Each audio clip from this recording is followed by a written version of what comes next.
adeegsiga cadayga waa uu sii yaraanayaa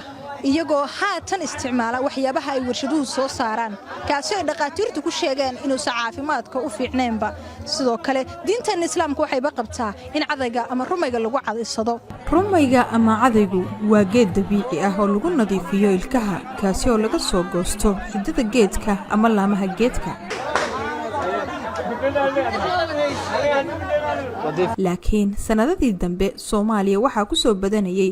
adeegsiga tishburaashka oo ah agab ay warshaduhu soo saaraan qiimihiisuna uu ka sareeyo cadayga ama rumayga magaalada Muqdisho waxaa ka furan suuq weyn oo ku soo dago cadaygu laguna iibgeeyo magaalada gudaheeda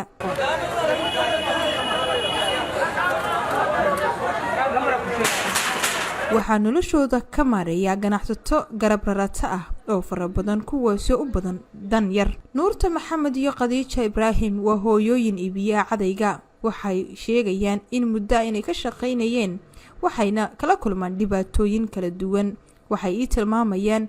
in ay ka yar tahay faa'iidadiisa balse ay ka raadiyaan nolol maalmeedka waxaa noo geysay daruuf adag عاديان عكسته تجاوزه إلى أنت عكوا إمالة صدقكم تيجي سنة على قدوية واحد نتيجة قاعد مال المهن ولا شيء ما نروح كلام قاعد مال فإن ما بجدوا قتليان كله وايب المهم قريوت أول ما بيلو أوقات ما بيلوس أب ما بيلو حوارته دنيا ما أدوات دنيا وايب تتكلم ما مجرت سدح دوكسة وجرتها لما منك جوكته شم ملح وايب واحد كلام يا حاسم جرت سياسة على قدوية لقوم كساي توكس ما أذكره مع كلا صوبة سياسة عاديان قدوية عاديان لقدوية وح كلا قدوية ما دبنا سدح سنة قدوية هذا قدوية أحمر قحوت 4 سنة قحوتك وأحمر عاديان بادية لا سكر هذا 4 بقول كنا لقاد دوب كان هاد ساعة وخاص 4 بقول كنا لقاد مايا دبا سكراني 4 بقول كنا قادوية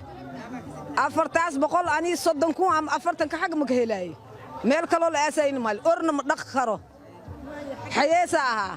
dadka ka ganacsada cadayga ayaa halkan u arka inay tahay goob istiraatiiji ganacsi ah oo isku xireysa dadka cadayga soo gura iyo kuwa sii iibgeeya magaalada Muqdisho ayaa loo kala iibgeeyaa cadaygan marka la keeno goobtan Nuur Xasan Cusmaan waa ganacsade kamid ah ganacsatada halkan ku iibinaysa cadayga waxa uu Shabeelle uga waramaya mushkiladda uu kala kulmo iyo habka ganacsiga cadayga adiga marka xaq laga soo gur raga jiro shaqaalaha oo baadiyaha ka soo guray markay soo guraane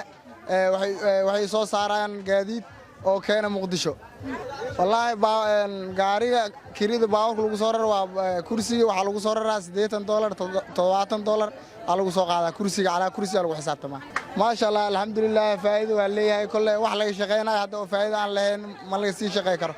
laakiin duruufna waa iska jirtaa laakiin balse faa'iido waa leeyahay adeegsiga cadayga diinta islaamka iyo cilmiga caafimaadkuba si isku mid ah ayay u dul istaagayaan faa'iidooyinkiisa haddaba sidee caafimaad ahaan uu muhiim ugu yahay aadanaha cadayga waxaan su'aashaas hordhigay ama aan weydiiyay Dr. Cali Jafe oo kamid ah dhaqaatiirta Soomaaliyeed ee ku nool magaalada Muqdisho marka la isbarbar dhigo cadayga iyo bahalkan toothpaste-ka ama toothbrush-ka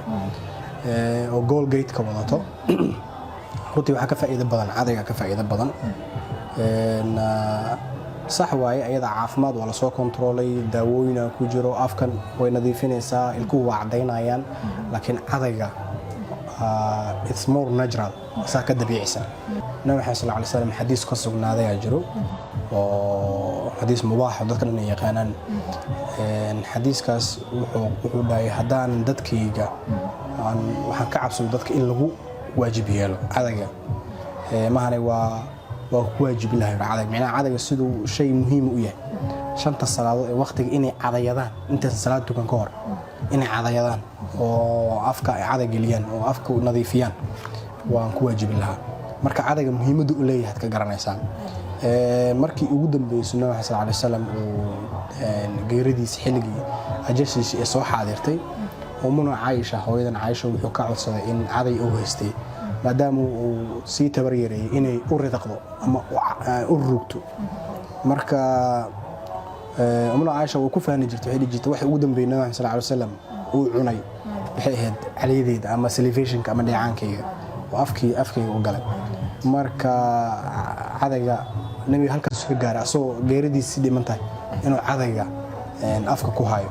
daraasado cilmiyeysan ayaa laga sameeyey rumayga ama cadayga u leeyahay bakteeriyada lidiga ku ah fangaaska. dadka Soomaaliyeed ayaa koow ka ah dadka isticmaala rumayga ama cadayga. Fartuun Maxamuud Axmed, Fartuun Filsan, Shabelle TV, Muqdisho.